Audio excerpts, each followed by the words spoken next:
नमस्कार, आप देख रहे हैं 9 भारत समाचार। नमस्कार, आप देख रहे हैं नव भारत समाचार। मैं हूं नेहा राठी। आइए देखते हैं आज की बड़ी खबर। मसूरी में कांग्रेस ने एक निजी सभागार में प्रेस कॉन्फ्रेंस कर कैबिनेट मंत्री गणेश जोशी के खिलाफ मोर्चा खोलते हुए आय से अधिक संपत्ति के मामले को एक बार फिर राजनीतिक मुद्दा बना दिया। कांग्रेस नेताओं ने मुख्यमंत्री पुष्कर सिंह धामी से मांग की है कि जब तक मामले की जांच चल रही है तब तक मंत्री को नैतिक आधार पर मंत्रिमंडल से बाहर किया जाए या उनका इस्तीफा लिया जाए। कांग्रेस नेताओं ने कहा कि किसी मंत्री पर गंभीर आरोपों को लेकर जांच चल रही हो तो संवैधानिक और राजनीतिक नैतिकता के आधार पर उन्हें पद पर बने रहने के बजाय जांच पूरी होने तक पद से अलग रहना चाहिए। उन्होंने सरकार से इस मामले में स्पष्ट रुख अपनाने की मांग की। 144 करोड़ रुपए की मसूरी पेयजल योजना को लेकर भी सवाल उठाए गए।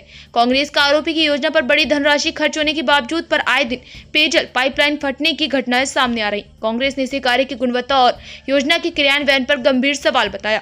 इस मौके पर शहर कांग्रेस अध्यक्ष अमित गुप्ता ने कहा कि कैबिनेट मंत्री गणेश जोशी पर आय से अधिक संपत्ति का मामला दर्ज है, लेकिन भारतीय जनता पार्टी उनके फिर भी आप कोई अनुशासक कार्रवाई नहीं कर रही। कांग्रेस इस मुद्दे को लेकर सड़क से सदन तक लड़ाई लड़ेगी। कांग्रेस की वरिष्ठ नेता और पीसीसी सदस्य उपेंद्र थापली ने कहा कि मसूरी विधानसभा क्षेत्र के अंतर्गत कई ऐसे क्षेत्र हैं जहां की जनता आज भी मूलभूत सुविधाओं से वंचित है। कैबिनेट मंत्री ने पिछले 15 वर्षों से कार्यकाल में मसूरी की जनता को छलने का काम किया है।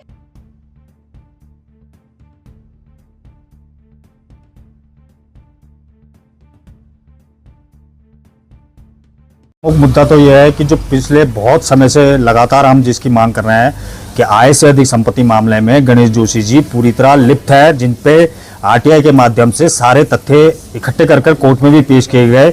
जब विजिलेंस ने सरकार से अनुमति मांगी तो रफा दफा किया गया उस मामले को। कहीं ना कहीं मुख्यमंत्री का गणेश जोशी जी को संरक्षण प्राप्त है। हम निरंतर उनसे इस्तीफे की मांग कर रहे हैं कि नैतिकता के आधार पर जब तक आप पे या तो आप कहिए कि मैं पाक साफ हैं तो आप इस्तीफा दें और अपनी निष्पक्ष जांच होने दें। हमें पता है कि कहीं ना कहीं तथ्यों में वो फंस रहे हैं, जिसको बार बार दबाने का प्रयास किया जा रहा है। आय से अधिक संपत्ति मामले में उनकी 3 सितंबर को फिर हेयरिंग होनी है और हमारा उनसे फिर से वो है कि आप अपना इस्तीफा नैतिकता के आधार पर दें। अभी हम प्रेस वार्ता के माध्यम से इस बात को धामी जी और उन तक पहुंचाने की कोशिश कर रहे हैं। इसके पश्चात हमारे द्वारा इसे आंदोलन का रूप दिया जाएगा। आने वाले समय में गणेश जोशी जी का पुतला भी फूंका जाएगा, क्योंकि उन्होंने निरंतर 15 साल में मसूरी की जनता को छलने का काम किया है। आज आप यमुना पेयजल लाइन को उठा लीजिए, 144 करोड़ की योजना आज धूल फाक रही है। कहीं सड़कें क्षतिग्रस्त हो रही है, कहीं पुष्टे ठहरे हैं उस यमुना पेयजल के कारण। गुणवत्ता में कहीं टेक्निकली उसमें ध्यान नहीं दिया गया और सिर्फ आपूर्ति पूरी करने का और एक रिबन काटने का जो उनका शौक है वो उन्होंने पूरा किया। चाहे तहसील का आप बात उठा के देख लीजिए, तहसील का मामला भी ठंडे बस्ते में पड़ा हुआ है। वहीं दूसरी ओर जो हम देख रहे हैं मसूरी देहरादून जो मार्ग है, जो पिछली आपदा में जहां जहां टूटा था और जहां निर्माण कार्य हुए आपदा के बाद, वो आज फिर ढह चुका है। इस तरह का निर्माण कार्य है, इस तरह की उनकी गुणवत्ता है उन कार्यों की। आपको उन ठेकेदारों को ब्लैकलिस्ट करना चाहिए और कहीं ना कहीं आप भी उसमें लिप्त है, इसलिए आप उनके खिलाफ कोई एक्शन नहीं ले रहे हैं। आप उस विभाग के खिलाफ एक्शन नहीं ले रहे हैं जो इस विभाग उसमें संलिप्त है। आपको उनके ऊपर कार्रवाई करनी चाहिए, उनको निलंबित करना चाहिए और संबंधित ठेकेदार को ब्लैकलिस्ट करते हुए, क्योंकि जब ये कार्य होता है तो कहीं ना कहीं उनकी मॉनिटरिंग होने में कभी ना कभी कमी रहती है और आप मॉनिटरिंग कभी नहीं करते हैं, आप सिर्फ काम देने का काम करते हैं। और उसका जीता जागता एग्जाम्पल है कि भाजपा की प्रदेश महिला अध्यक्ष जो खुद अपने आप कबूलती है कि वो उस कंपनी की में सम्मिलित है, उसका शेयर है, तो भाजपा के जो प्रतिनिधि हैं वो खुद ठेकेदारी में संलिप्त है। सिर्फ उनको कार्य करने से मतलब है, उनको गुणवत्ता से कोई मतलब नहीं है। इस बात से सिद्ध होता है कि ये जो भाजपा के जो नेता हैं, प्रतिनिधि हैं, वो सिर्फ ठेकेदारी और इन्हीं भ्रष्टाचारों में लिप्त है और इसी तरह से उन्होंने अपनी आय से अधिक संपत्ति को बढ़ाया है, जिसमें वो मुझे पूर्ण विश्वास है कि कोर्ट निष्पक्ष होकर इसमें फैसला देगी और वो आरोपी सिद्ध होंगे और वो इस अपनी विधायकी से के साथ साथ जनता की नजरों से भी हमेशा के लिए दूर हो जाएंगे। आने वाला समय कांग्रेस का है। आप देख रहे हैं पूरे देश में किस तरह से कांग्रेस के लहर चल रही है और पूरे उत्तराखंड में जिस तरह से हमारे नेता प्रतिपक्ष राहुल गांधी जी का कार्यक्रम छात्रों की गूंज देहरादून हुआ था, जिसको रोकने के अथक प्रयास भाजपा द्वारा किए गए। स्थान परिवर्तन का काम उनके द्वारा किया गया, पहले अनुमति देते हैं, उन्हें निरस्त करते हैं।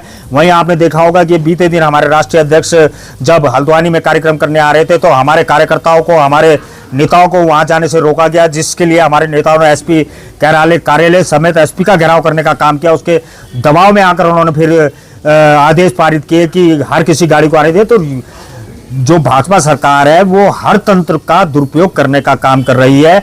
चाहे वो आप उनके कार्यक्रम उठा के देख लीजिए, उनकी जनसभाएं होती है तो आंगनबाड़ी, स्कूल के बच्चे, क्योंकि अब उनके पास जनता तो रही नहीं, जनता की जगह वो अब सरकारी महकमे के लोगों को उस भीड़ में जुटाने का काम करते हैं, तब जाकर वो अपने कार्यक्रम यहाँ से कर पाते हैं। और जो कांग्रेस के कार्यक्रम हो रहे हैं, आज बिना बुलाए लोग कांग्रेस से जुड़ने के लिए काम कर रहे हैं। आज लगातार जनता कांग्रेस से जुड़ने के लिए आतुर है। देखिए, हमारा ये कहना है कि उनके खिलाफ 3 तारीख को उनको कोर्ट ने समन किया, तलब किया है, तो उससे पहले जो है वो अपना इस्तीफा दे दे और जांच करा ले। अगर वो पाक साफ है और भ्रष्ट नहीं है तो वो इस्तीफा दे और जांच में सम्मिलित होकर पाक साफ होकर बाहर निकले और फिर दोबारा मंत्री पद ग्रहण कर ले। देखिए, सारा ही भ्रष्टाचार, पूरी योजना भ्रष्टाचार की भेंट चढ़ी चुकी है। आप मसूरी में रहते हैं, मसूरी में अभी भी जो है बरसात का मौसम है, पानी नहीं है, तो इससे बड़ा भ्रष्टाचार और क्या होगा कि बरसात के महीने में आपको पानी नहीं मिल रहा और योजना को अभी मतलब 4 साल 5 साल पूरे हुए जो बने हुए और मतलब पूरी बनी नहीं है, मतलब पूरी उसकी जो है जो हर कोने में पानी पहुंचा वो नहीं पहुंचा, तो ये भ्रष्टाचार तो है। कितने करोड़ रुपए की योजना? पहले 99 करोड़ की योजना थी, आज 150 करोड़ के लगभग ये योजना है, तो इसमें कोई नई बात तो हुई नहीं है। अगर आप टाइम से पूरा करते तो 50-60 करोड़ रुपए जो है फालतू जाते नहीं। तो इसी तरह जो है जितने जो काम है और भी काम है, सड़कें हैं, ये है, तो ये सब चीज़ें आप ही देखिए कि कांग्रेस ने भी काम कराए। ये सड़कें जो आप देख रहे हैं आज, ये जो बनी सड़कें, जो मसूरी रोड है, आज से 10 साल पहले कौन सड़क टूटी बताइए मुझे आप। एक सड़क नहीं टूटी है। तो जब से ये सरकार आई है तब से यहाँ पे जो है आने जाने का जो एक साधन है वो उससे गंभीर समस्या पैदा हुई, क्योंकि उसमें भ्रष्टाचार से लिप्त पूरी योजनाएं हैं, चाहे वो आप पीडब्ल्यूडी की कहें, चाहे आप इरिगेशन की कहें, हर जगह भ्रष्टाचार है। सही बात बोल रहे हैं। हमने वो वीडियो बनाकर लाए हैं, आज हम वहीं से आए अभी। उसमें जो कटिंग सड़क काटने के लिए कि 9 मीटर सड़क काटनी है, आप ये देखिए कटिंग कैसे होती है, 90 डिग्री में होती है या 85 में होती है। 90 में वो कटिंग ऐसे है, 110 डिग्री पे यहाँ काट दिया, छोड़ दिया और थोड़ा छीला, कटिंग पूरी होनी चाहिए। जब पैसा पूरा मिल रहा सरकार को, सरकार पूरा पैसा दे रही है 90 डिग्री में काटने का, तो उसे पूरा करे और जहां से उसका पुस्ता छोड़ के पक्की जगह 9 मीटर होनी चाहिए। उन्होंने क्या करा, बाहर पुस्ते लगा दिए ठेकेदार ने, जो भी हिमालय कंस्ट्रक्शन जो भी हो, उसमें बहुत बड़ा घालमेल है, बहुत बड़ा भ्रष्टाचार है। और सड़क जो है, अभी भी हम वहीं से आए तो सड़क ऐसे लटकी पड़ी है, कभी न कभी गंभीर दुर्घटनाएं होंगी। तो यही तो भ्रष्टाचार है। इसी में तो वो मैं कह रहा हूँ कि ठेकेदार से पहले इंजीनियर जो बर्खास्त होना चाहिए, जो एई है, जेई है, एक्शन है, चीफ है, इनको बर्खास्त होना चाहिए। हमारी सरकार आएगी, हम लोग जो है उसको मुद्दे को उठाएंगे। भारतीय जनता पार्टी की जो हमारी महिला अध्यक्ष है रुचि भट्ट, उन्हीं की कंपनी, उनके परिवार की कंपनी है। मेरा उनसे ठीक है, काम करने का अधिकार सबको है, काम करें, लेकिन इस तरह भ्रष्टाचार में शामिल और वो जो इंजीनियर को अपने साथ में मिला के उसके सत्ता का प्रभाव में डाल के इस तरह से भ्रष्टाचार करेंगे, तो उससे जब जनता का भला नहीं होगा तो आपको तो भ्रष्टाचार में लिप्त पाएगा तो आपको जाना है, चाहे आपकी कंपनी हो, चाहे आपके इंजीनियर हो, चाहे आपका विभाग हो, नाम तो आपका बदनाम होना है। आप कोर्ट में जो प्रमाण दे रखा है वो थोड़ा नहीं है। जिस आदमी के आए 1 रुपया और वो 100 रुपये दिखा रहा हो, तो ये आप प्रमाण दे रखा ना। हमारे जो अधिवक्ता साथी है पंकज छेत्री जी, उन्होंने प्रमाण दे रखा ना। आप उसको झुटला दो, आप कोर्ट में पेश हो जाओ और आप जो है इस्तीफा दे दो उससे पहले और उसकी जांच करा लो, मान लेंगे हम। फिर हम सोचेंगे हम गलत हैं, आप सही हैं।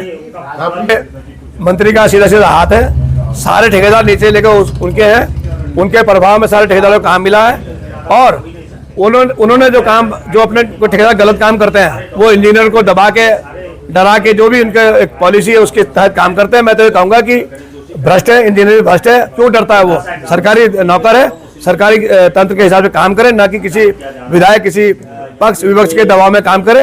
वो जनता के हित में काम करे। सरकार ने उनको तनख्वाह से बाकी देते हैं कि वो ईमानदार से अपना दायित्व निभाए, लेकिन वो भी उनसे मिले हुए, उनकी भी बर्खास्ती होनी चाहिए साथ में। भीड़ अभी आपको हम प्रोग्राम करेंगे, भीड़ हमारे साथ में जुड़ जाएगी उतनी, आप उससे परेशान न हो। भीड़ को जो है आज की तारीख में कांग्रेस साथ में ही है, वो भीड़ जो वहाँ बैठी है वो कांग्रेस साथ में है और रहेगी।